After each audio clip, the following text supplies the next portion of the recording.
Effect ಆಗ್ತಾ ಹೋಗುತ್ತೆ ಅದು. ಇವಾಗ ನಿಮ್ದು IVF ಪ್ರೆಗ್ನೆನ್ಸಿ ಆಗಿರೋದ್ರಿಂದ ಎಲ್ಲಾನು ನಿಮ್ ಕೈಯಲ್ಲೇ ಇರುತ್ತೆ.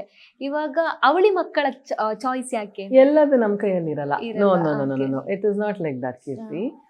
It is about how your body is reacting. ಒಂದು ಆಯ್ತಾ, ಇವಾಗ ಸಿಂಗಲ್ ಬೇಬಿ, ಟ್ವಿನ್ಸ್ ಬೇಬಿ ಅದನ್ನು ಯಾವುದು ನಿಮ್ ಕೈಯಲ್ಲಿ ನೋ ಇರಲ್ಲ. No no no no, nothing is in our hand. ನನ್ನ ಒಂದು ನಿಮ್ಮ ದೇಹ ಎಷ್ಟು ಮಟ್ಟಿಗೆ ಆರೋಗ್ಯಕರವಾಗಿದೆ, ನಿಮ್ಮ ದೇಹದಲ್ಲಿ ಎಷ್ಟು ಮಟ್ಟಿಗೆ ಶಕ್ತಿ ಇದೆ, ಇದೆಲ್ಲದನ್ನು ಆಬ್ವಿಯಸ್ಲಿ ಡಾಕ್ಟರ್ ವಿಲ್ ನೋ.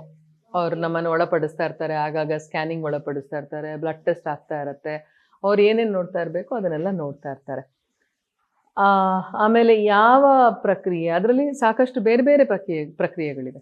ಯಾವ ಪ್ರಕ್ರಿಯೆ ಸೂಟಬಲ್ ಆಗಬಹುದು, ಏನೇನಾಗಬಹುದು, ಅದಕ್ಕೆ ಒಳಪಡಬೇಕಾದ್ರೆ ನನ್ನ ದೇಹಕ್ಕೆ ಅವ್ರು ಏನೇನು ಪ್ರಿಪ್ರೇಷನ್ ಮಾಡಬೇಕು, ಅದಕ್ಕೆ ಸರಿಯಾಗಿ ಏನು ಮೆಡಿಕೇಶನ್ ಕೊಡಬೇಕು. It is not one day process ಅಲ್ಲ ಇದು, it is a long process. C much before I have conceived, ಗರ್ಭಧಾರಣೆ ನನಗೆ ಆಗೋಕ್ಕೂ ಮುಂಚೆ ಒಂದು 6 ರಿಂದ 8 ತಿಂಗಳು ನನಗೆ ಪ್ರಾಸೆಸ್ಸಲ್ಲಿದ್ದೀನಿ ನಾನು. ತಕ್ಷಣ ಆದರೆ ನಾವೀಗ ಡಾಕ್ಟರ್ ಹತ್ರ ಹೋದ ಕೂಡಲೇ ಏನೋ ತಕ್ಷಣ ಆಗಿಬಿಡುತ್ತೆ. It is not like that. It is a process. And it is not just a physical process ಅಷ್ಟೇ ಅಲ್ಲ, ಇಟ್ಸ್ ಅ ಸೈಕಾಲಜಿಕಲ್, ಮೆಂಟಲಿ ನಾನು ಎಷ್ಟು ಮಟ್ಟಿಗೆ ಸಿದ್ಧ ಇದ್ದೀನಿ ಇದೆಲ್ಲದೂ ಆಗುತ್ತೆ ಆಯಿತಾ. ಅದೆಲ್ಲ ಆದಮೇಲೆ ಅವರು ನಮ್ಗೆ ಭರವಸೆ ಕೊಡ್ತಾ ಹೋಗ್ತಾರೆ, ಇದಾಗತ್ತೆ ಇದಾಗತ್ತೆ, ನಿಮಗೆ your body is ready to take this, you can go for this ಅಂತ. ನನ್ನ ಕೇಸಲ್ಲಿ ಏನಂದರೆ ನಾವು ಎಂಬ್ರಿಯೋನ ಹೊರಗಡೆ ಡೆವಲಪ್ ಮಾಡಿರುವಂಥದ್ದು ಆಯಿತಾ.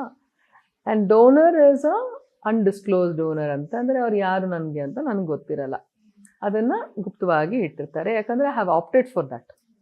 Okay, so they will develop it outside.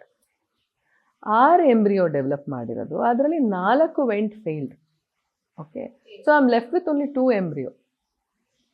2 embryo ಇರೋದ್ರಿಂದ ಏನಾಗುತ್ತೆ, ಒಂದೊಂದು ಸತಿ ಒಂದೇ ಎಂಬ್ರಿಯೋನ ಇನ್ಸಿಮಿನೇಟ್ ಮಾಡಿದ್ರೆ ನನ್ನ ಗರ್ಭದಲ್ಲಿ ಅವರು ಅದನ್ನು ಇನ್ಸಿಮಿನೇಟ್ ಒಳಗಡೆ ಇನ್ಸರ್ಟ್ ಮಾಡಿದಾಗ ಗರ್ಭಕ್ಕೆ ಸೀದಾ ಅದನ್ನು ಇನ್ಸರ್ಟ್ ಮಾಡ್ತಾರೆ ಆಯಿತಾ. ಅದು ಕನ್ಸೀವ್ ಆಗುತ್ತೋ ಇಲ್ವೋ ಅನ್ನೋಂತಹ ಇದು ಇರಲ್ಲ. ಅಂದರೆ 100% ನಿಮಗೆ ಪಾಸಿಟಿವ್ ಆಗುತ್ತೆ ಅನ್ನೋವಂಥದ್ದು ಒಂದ್ಸತಿ ಗೊತ್ತಿರಲ್ಲ ಅವ್ರಿಗೆ. 99% ಇರುತ್ತೆ, 1% ದೇರ್ ಕ್ಯಾನ್ ಬಿ ಒಂದು ಸ್ವಲ್ಪ ಡೌಟ್ಫುಲ್ ಇರಬಹುದು. ಅದಕ್ಕೆ ಏನು ಮಾಡ್ತಾರೆ, ನನ್ನ ಇದರಲ್ಲಿ 2 ಎಂಬ್ರಿಯೋ ಉಳಿದಿದ್ದು ಹೆಲ್ದಿ ಎಂಬ್ರಿಯೋ, ಆರೋಗ್ಯಕರವಾಗಿದ್ದರಿಂದ, ಸೊ 2 ಎಂಬ್ರಿಯೋನ ನಾವು ಇನ್ಸಿಮಿನೇಟ್ ಮಾಡೋಣ ಅಂತ ಹೇಳಿ ಆ ಥರ ಮಾಡಿದ್ದು. ಮತ್ತು ಇನ್ನೊಂದು ಏನಾಗುತ್ತೆ, ಈಗ ಎಂಬ್ರಿಯೋ ಡೆವಲಪ್ ಮಾಡಾದ್ಮೇಲೆ ಅದನ್ನು ಡೆಸ್ಟ್ರಾಯ್ ಮಾಡಬೇಕು ಅಂತ ಹೇಳಿದ್ರೆ ಅದಕ್ಕೆ there is a lot of legal process ಇದೆ, ಅವರಿಗೂ ತುಂಬ ಪ್ರಾಸೆಸ್ ಇದೆ, ಅದು it's a lot of work ಆಯಿತಾ. ಹಾಗಾಗಿ ಅದನ್ನು ಆಮೇಲೆ ಒಂದು ಸತಿ ಒಂದು ಒಳ್ಳೆ ಆರೋಗ್ಯಕರವಾದ ಒಂದು ಭ್ರೂಣ ನಮಗೆ ಒಂದು ಸಿಗ್ತಾ ಇದೆ ಅಂತ ಹೇಳುವಾಗ ಅದಕ್ಕೆ ನಾನು ಮನಸ್ಸು ಬರಲ್ಲ, ಯಾವುದೇ ತಾಯಿ ಅಥವಾ ಹೆಣ್ಣಿಗೆ ಅದನ್ನು ಡಿಸ್ಟ್ರಾಯ್ ಮಾಡಬೇಕಂತ ಅನಿಸಲ್ಲ. Then that is when we opt for it. So it is not that it happens every time. ಎಷ್ಟೋ ಸತಿ may be all of them my fail also, you never know. ಅಥವಾ ಲೆಟ್ಸ್ ಸೇ ಔಟ್ ಆಫ್ 6 ನನ್ನ ಕೇಸಲ್ಲಿ 2 I have got right. What if I had gotten only 1? So it is not in your